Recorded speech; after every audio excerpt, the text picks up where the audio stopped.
Ladies and gentlemen, welcome back to a special edition of the, let me turn my mic down a little bit here. There we go. Of the TweetTV Playcast. I'm back after a bit of a 2-week hiatus. And the reason for my absence for so long, there's two reasons. First of all, I went on holidays. So I went to Sydney, it was really fun.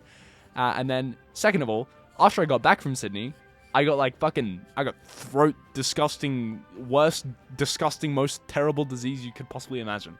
No idea what it was. But it lasted a very long time, and it completely fucked me up. So, I wasn't really able to record, but I feel better now. So, without further ado, enjoy the best Darius in the world, absolutely fucking clapping cheeks on the 2000 LP Chinese Super Server. Alright, jumping straight onto the riff, ladies and gentlemen, welcome back. This game is played on the most recent patch. You can hear it, this man's already yapping. He's already a bit frustrated. He's playing in the Mundo matchup. Wow, he's getting completely fucking slammed. Of course, if you ever watch Alois play, Mundo is extremely strong right now. Alois, US top laner, great coach. But the power of Mundo, as we see this man is just getting cleaved, he's really not very good at Mundo dodgeball, is he? The power of Mundo is not in his first little bit. So it might look like our hero is taking a bit of damage here. But you're going to see, even if he takes a shit trade right now, he's just going to pop Ghost. Yeah, he's just going to look for the all-in level 1. The reason you can do this is because Mundo, despite how it looks, is actually maybe top 5 weakest top lane champions level 1. You can see we were like 50% HP when we started that trade, and we just completely fisted him. The reason for that is just because Mundo Q is not actually that strong. Based off current health damage, not very good for all-inning. So when it comes to actually 1v1, and we're getting level 2'd actually. So Yi has taken red and he's path straight here. Flash from the Yi doesn't press Q, he's just used flash. So Yi's game is fucked now because he's just showed on vision. Lily's going to go invade the bot side. And he's down flash, but he has made our life a little bit harder, and he can come back. It's a bit of a psychopath move. So you can see we play this here. Wave is slow pushing us, which is good. Mundo has to be really careful. Matchup is tricky because we don't have as much kill threat when we hit level 3 as we usually do. Particularly now that Mundo is up flash on us. I'm not sure if he's playing Ghost TP or he's playing Flash TP.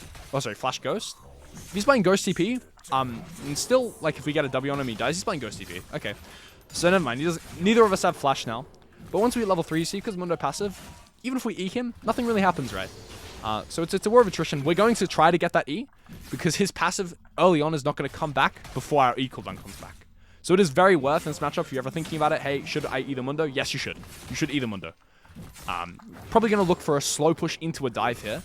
I was watching on a rank 1 CN video, so this is edited just to show the highlights as well. So we're going to miss all the boring stuff, miss all the wave manipulation shenanigans. 19 to 12, here we go. I think we might look for a dive here. E, auto. We actually fucked it up a little bit. We're getting slowed by the Mundo, taking 2 tower shots. Q lands, we have W to finish. Well played. And that was very clean in the end there. Mundo played it well, getting the slow off, but it doesn't really matter. That's what I mean. We're cutting straight to the action here. Looking at another dive, Mundo is going to be fucking going down again. Pops the Ghost. We have ult available. Auto E, and we have... Oh my goodness. That was not what... Wow, what the hell just happened? A bit out of practice here. Mundo just gets completely destroyed. Lilia walks top. And, yeah. I mean, this is a problem with Mundo. Particularly pre-6. He's so vulnerable. Look at that. Forced to TP back into lane here. When he doesn't have ult, you can just walk up. This champ has no way of getting away. He's no dashes, no mobility. Execution is culling first as well. Is an insane purchase. I would never do that. But again, this guy's a lot better than I am. I think it's a waste of gold. But I think maybe in the 1v1, if you're just looking to shit stomp up here, maybe it makes sense. Interesting that we didn't immediately reset again there. I think we're just going to look for a better wave set here. I think he's gambling that he has better priority over the Mundo despite the fact that he's down HP and down items. We might not be down gold, actually. I'm not sure. He hasn't reset on his 1400 yet. So I think he's gambling that he's going to be able to get a favorable wave state, like a good reset, if he overstays a little bit. So right now, against most champions, this HP differential just means that you can't shove the wave because you wouldn't be able to walk up. But look, Mundo has to, Mundo can't do anything here. Because you just can't run down Darius. Actually going to take a Q, that's a big deal. Because then we get the heal off. He's actually walking up a little bit too far here. Mundo does not have any summoner spells that help him with this. We have Q flash available, E auto, Q with W. See you later, little guy. And that's what I'm talking about. Despite the HP advantage, Mundo's just not capable of keeping up with us in the 1v1. Ever. I say ever. Late game, he's just going to fucking fiddle with us. But we're not going to hit late game. That's the idea. If you verse Mundo, you got to keep him in the dust, in the ground. Never going to let him get items. Greeting plates is insane. He's playing Demolish in this matchup, something you can do as well. If you're ever in a super winning matchup, instead of second wind, you can play Demolish. I think that's what he's doing here. I think he's probably playing Demolish Overgrowth. Super duper greedy setup. Look at this. He's just going to get another Demolish Proc walking up. Just presses E. His E's going to be off cooldown for the Mundo passive. He's just going to tank Mundo under tower. WQ walks away. Excuse me, got a bubble in my throat. Sounded like a gnome. E's up in 10 seconds. Mundo passive's probably up in about 20. WQ again. So that's an interesting trade he does. A lot of matchups, again, you won't see him do that against champs with CC. It's not viable. But again, Mundo's just a big punching bag. You can punish him as much as you like. And that's what you're seeing here. He's playing really aggressively, playing really well. We do have ult available. We have E. Mundo's passive's not back up. He's going to have to give a lot of priority here. If he walks up at all, I think he's going to get one shot. E or WQ. Ult is used by the Mundo and used that a hover. I would have died in that scenario because I would have pressed E or WQ. But I think our hero is a little bit more prescient than I am when it comes to this. Our Ghost is up, Mundo's Ghost is not up. So Vieira steps here, he does not have ult. We are able to just ghost at him. If we get Ghost W with a Phage move speed, I think this Mundo is just dead. We're going to E him on cooldown again, I think. Look for it. One of the things that's you'll see characteristic of really good Darius players is they disguise when they want to use their E. A lot of bad Darius players, it's very obvious. Like, I used to do this. I still do it. It's very obvious when you want to use your E because you walk up at them and you'll be like, hey, I'm trying to use my E. But the good Darius players is they'll time it with when they're trying to last hit, so they'll even give a minion for it to get an E off. Because it'll look like they're trying to get the last hit, they'll cancel their auto attack animation with the E and then bang. That's how you get the trade him. Uses the Phage move speed there, he does exactly what I was telling you not to do, but he doesn't have to because he's high move speed. Mundo is actually going to die here. I think we auto ult and he's just dead.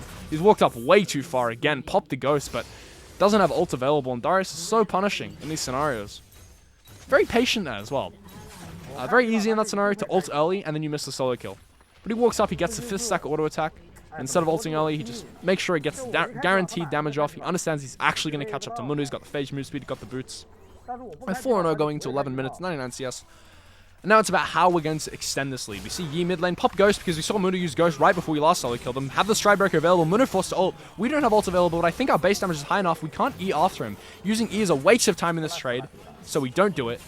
We just walk at him and kill him. There, he deliberately doesn't use E. If he uses E, Mundo actually has a chance to get away. So you might think, hey, it's good to use E because we pop the passive, we get the damage off.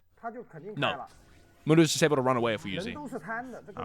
And it's something that sounds intuitive, but also at the same time, it's kind of hard to not press E. Quite used to doing it on Darius. Gonna get this tier 2 tower. We did see Yi walking towards the top side. I'm interested as to why he's choosing to hit this tower. I guess it's guaranteed.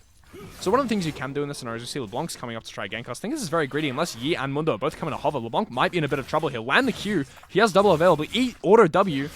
Actually fucked it up a little bit. Have ult in 3 seconds. The Mundo and LeBlanc cannot take this 2v1. They just lose. Yeah, I mean, he played that a little bit flashier than he had to, but there you go. LeBlanc getting a little bit desperate there, just over forcing a play that I don't think can ever happen. Level 11 versus level 8 in top lane, and then you're a level 9 LeBlanc. As you just saw, once you get 5 stacks available, you just one-shot squishies.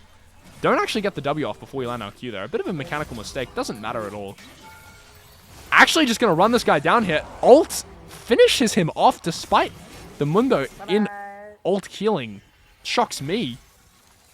As a Darius player myself, I was certain that Mundo's just getting out. I guess, this is the difference. The mastery this man has in this champion. He knows his limits unbelievably well. Mundo has Warmogs available, but because it's so late into the game, it doesn't matter. Now he's actually roaming here. Again, we haven't been able to see much of the mid game here, but I'm interested in watching this guy. He plays very differently than a lot of other players I see when they get a lead on this champ. So a lot of the time on Darius, when you get a big lead, one of the ways you can impact the map is by going and fucking up the enemy jungler as well. So you have this massive lead in top lane. You understand that you're capable of 1v2ing, so you can go. He's got sweepers, so he probably did this. You go buy sweepers. You go sit a control ward. As we see, LeBlanc is just inting again. Yeah, wow, okay, well, see you later. I don't know what she was thinking. Maybe not much, let's be honest. Not sure many thoughts went in her head there. I have no time to say what I'm going to think, because this Kai'Sa's just dead as well. She's 8-3. This is the only hope the enemy team has, and she just goes down in a fucking flash. Yi's next. We have ult available. Forced to Q is the Yi, but it does not matter. Everything is futile when faced against this odds. And Darius is able to just cleave down his general. Pretty sure that doesn't happen in lore. They're allies or something, but on the Rift, everything's equal. 3.2k gold in the bank. Gonna have to outright buy a Sterax when we next reset. I'm trying to tell you about macro, but this guy's just sprinting around, one-shotting everyone, and that's what we're here to watch, man. We don't watch this 12-0 Darius shit stomp games. And it just looks so easy, doesn't it? Like, nothing he's doing really is mechanically that flashy. The only cool thing he did was R flash in top lane to make sure he could get the auto attack R on LeBlanc. Other than that, most of this game has just been understanding when he has kill threat on the Mundo, understanding when Mundo's fucked up. And a lot of the time on Darius, if you have a better understanding of... He's driving the Herald. These guys are psycho. Oh my gosh. A lot of the time I was going to say, if you have a better understanding of the... When you have kill threat than your opponent does, on Darius, you're able to squeeze out those solo kills. Swain has overstayed a little bit here. We're going to look for the ult reset into the Q flash. I think we're going to look for the Kai'Sa. E order. What the fuck? See you later. She actually flashes away there. I think it's a little bit psychopathic. And we're just going to finish off everyone with ult. This could be a pentakill angle. LeBlanc manages to take us out. Mundo could end our team here. Of course, Mundo is still a very scary champion. Lilia has to kite this out, play this very slowly. LeBlanc is low HP. Nautilus is hooked in. He might try to finish off the Mundo. The Ignite is going to tick him down. And the skirmish over the mid lane tower does end up favoring our hero, but only slightly, and we do lose our life. We have Ghost available here, ult available. Looks like our general's going to be one-shot again, looking for the LeBlanc. It's just a Noxian massacre over here. The ult goes down. Swain goes down as well. It's just Kai'Sa left. We have Q available. Yee, see you later. One more auto W. See you later, Kai'Sa. And that's 4 kills for Darius in a matter of seconds. A blink of an eye and you miss it. Easy going to look for the pentakill here. We built Chempunk Chainsword. Chempunk Chainsword. This guy's build path was insane. I think he went... Did he go Stridebreaker, Force of Nature? That makes some sense. Stridebreaker, Force of Nature. Then Chempunk... Then fucking Sterax? That doesn't make any sense. There's no way. He must have gone Sterax third, and then Chempunk finished now? I don't know. Managed to take 2 tower shots there. Team is spawning in 3 seconds. I wonder if he's going to coin flip this. If it's me, I'm fucking staying. And that's why I'm in lower elo than this guy. 2.1k gold in the bank. Hextech Drake spawning in 40 seconds. We're not going to have sums available for it, but we are a complete demon on the Rift. Interesting that he forewent. The reason that Chempunk Chainsword is interesting is because, as you're going to see what he's building now. I mean, Swain's just dead again. I wonder if yeah, I feel like it's not even worth talking about what's going on the screen. He's just clapping everyone. But in more of a meta way, when you're really ahead on Darius, it's really, really nice having Deadmans. Because people can't get away from you. But I guess he's wagering that with Stridebreaker and with Force of Nature, it's enough. But Stridebreaker, Force of Nature, Deadmans, and it's really enough. That's like pentakill angle. Not that he needs it, though. So I think commenting about his build looks fine to me. If you're 20-1, seems, you know, something's going right.